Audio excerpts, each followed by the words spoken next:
নমস্কার বন্ধুরা, মুনিয়ার রন্ধনশৈলী চ্যানেলে আপনাদের সবাইকে স্বাগত। আশা করি আপনারা সবাই খুব ভালো আছেন। বন্ধুরা, বেশ কিছু মিষ্টি রেসিপি আমি আপনাদের সাথে শেয়ার করেছি, তবে শুধু মিষ্টি হলেই তো চলবে না, তার সঙ্গে কিছু নোনতাও চাই।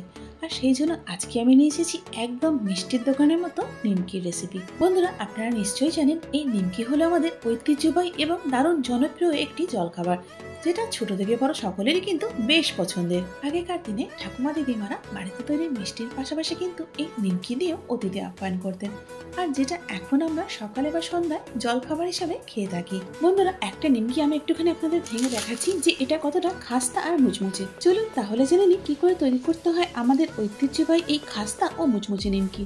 নিমকিগুলো তৈরি করবার জন্য এখানে আমি মেজারিং কাপে 2 কাপ ময়দা নিয়েছি। এখন ময়দার মধ্যে দিয়ে দিচ্ছি হাফ চা চামচ কালো জিরে। কালো জিরের পর এখন এখানে দিয়ে দিচ্ছি হাফ চা চামচ জোয়ান। যেহেতু ময়দা, জোয়ানটা কিন্তু দিতেই হবে, তবে জোয়ানটা দেওয়ার আগে আপনারা হাতে করে একটুখানি ডলে নেবেন। এরপর এখানে দিয়ে দিচ্ছি 1 চা চামচ নুন। এখন ময়ানের জন্য দিয়ে দিচ্ছি 2 টেবিল চামচ ভেজিটেবল অয়েল। এর পরিবর্তে আপনারা মাখন অথবা ঘিও দিতে পারেন। নাও টাইম টু মিক্স। এখন ময়ানটা ময়দার সঙ্গে খুব ভালো করে মিশিয়ে নেব।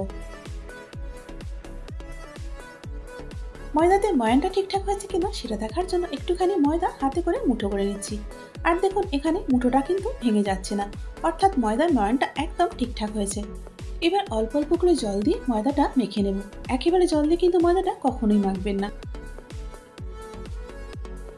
দেখুন বন্ধুরা, এখানে ময়দাটা আমি খুব ভালো করে মেখে নিয়েছি।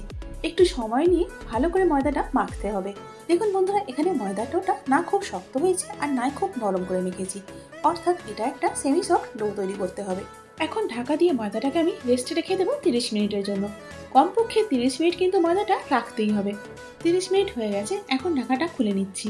এখন ময়দাটাকে 2-1 মিনিটের জন্য একটুখানি মেখে নিচ্ছি। এখন ময়দাটাকে আমি চাকির মধ্যে নিয়ে একটু লম্বা করে রোল করে নিচ্ছি।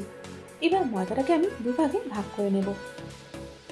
এবার ময়দার থেকে একটা ভাগ নিয়ে হাতে করে গোল করে নেব। এখন একটু ময়দা নিয়ে চাকির ওপর ছড়িয়ে দিচ্ছি।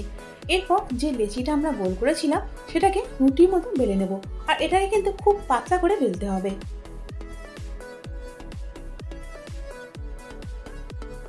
দেখুন বন্ধুরা, এখানে খুব পাতলা করে রুটির মতো আমি ময়দাটাকে বেলে নিয়েছি। আর দেখুন এটা কতটা পাতলা হয়েছে, ঠিক এরকম পাতলা করে কিন্তু আপনারাও বেলে নেবেন। এখন এই রুটিটার উপর ভালো করে তেল ব্রাশ করে নিচ্ছি। এমনভাবে তেলটা ব্রাশ করতে হবে যাতে রুটির কোনো অংশ ফাঁকা না থাকে। আপনারা চাইলে তেল ব্রাশ না করেও কিন্তু নিমকিটা করতে পারেন, তবে এভাবে তেল ব্রাশ করে করলে নিমকিগুলো অনেক বেশি খাস্তা হয়। তেল ব্রাশ করার পর এখন এখানে ছড়িয়ে দিচ্ছি কিছুটা ময়দা। এবার যে কোনো একটা সাইড থেকে রুটিটাকে রোল করতে হবে। রোলটা একটু টাইট করে করতে হবে।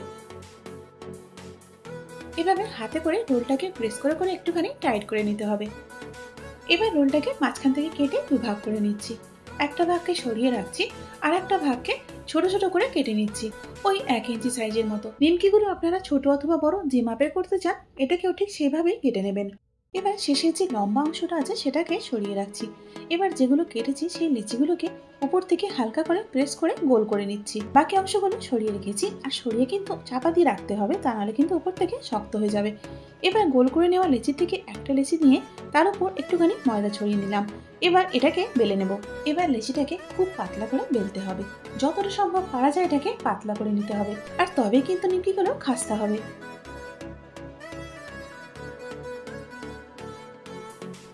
দেখুন বন্ধুরা, এখানে আমি একদম পাতলা করে বেলে নিয়েছি। এটা একদম ট্রান্সপারেন্ট হয়ে গেছে। বেলে নেওয়া লেচিটার উপর এখন একটুখানি তেল ব্রাশ করে দিচ্ছি। তেল ব্রাশ করা হয়ে গেলে উপর থেকে একটুখানি ময়দা ছড়িয়ে দিচ্ছি। এখন তেলের সঙ্গে ময়দাটা ভালো করে লাগিয়ে নিয়ে চারিদিকে ছড়িয়ে দিচ্ছি। এবার যে কোনো একটা সাইডকে ফোল্ড করে অপোজিট সাইডে নিয়ে আসতে হবে। দেখুন বন্ধুরা, এটা দেখতে কিন্তু একদম চন্দ্রকলার মতো হয়ে গেছে। এবার এর এক কোণ থেকে আর এক কোণ ভালো করে জুড়ে দিয়ে একটু চেপে দিচ্ছি হাতে করে, যাতে ভাজার সময় খুলে না যায়। আর দেখুন বন্ধুরা, এর সাথেই আমাদের প্রথম নিমকিটা তৈরি হয়ে গেল, আর বাকিগুলো আমি ঠিক একইভাবে করে নেব। এখানে কিছুটা নিমকি ভেজে তুলে নিয়েছি, তারপর গ্যাসটাকে বন্ধ করে 3-4 মিনিট রেখে ঠান্ডা করে নিয়েছি তেলটাকে, কিন্তু একেবারে ঠান্ডা না। তারপর গ্যাসটা অন করে আবারও আমি নিমকিগুলো দিচ্ছি। আর দেখুন তেলে দেওয়ার সাথে সাথে বুদবুদ উঠছে নিমকির থেকে, কিন্তু নিমকিটা সাথে সাথে ভেসে উপরে উঠছে না, অর্থাৎ তেলের টেম্পারেচারটা লোয়ের দিকেই রাখতে হবে।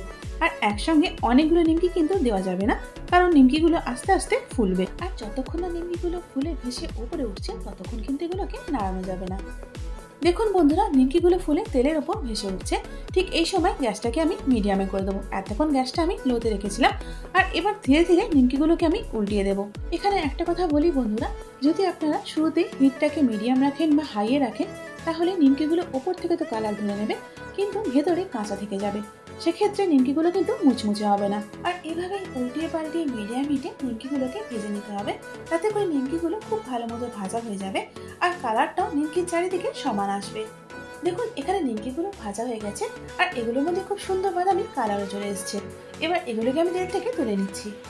দেখুন বন্ধুরা, এখানে মিষ্টি বা চায়ের সঙ্গে পরিবেশন করার জন্য খাস্তা ও মুচমুচে নিমকি কিন্তু একেবারে তৈরি। আর তৈরি করার পর যদি আপনারা এগুলোকে এয়ারটাইট কন্টেনারে ভরে রাখেন, তাহলে অনেক দিন পর্যন্ত ভালো থাকবে আর প্রয়োজন মতো আপনারা পরিবেশন করতে পারবেন। বন্ধুরা, সামনেই তো ভাইফোঁটা।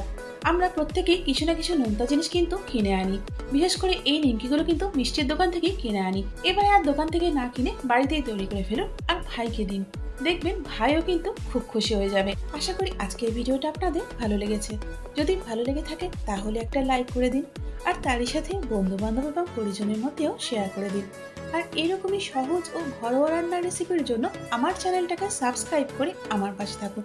তার সাথে বেল আইকনটা প্রেস করে দিন, যাতে করে আমার পরবর্তী ভিডিওর আপডেটটা সবার আগে আপনি পেয়ে যান। এতক্ষণ সঙ্গে থাকার জন্য অনেক ধন্যবাদ।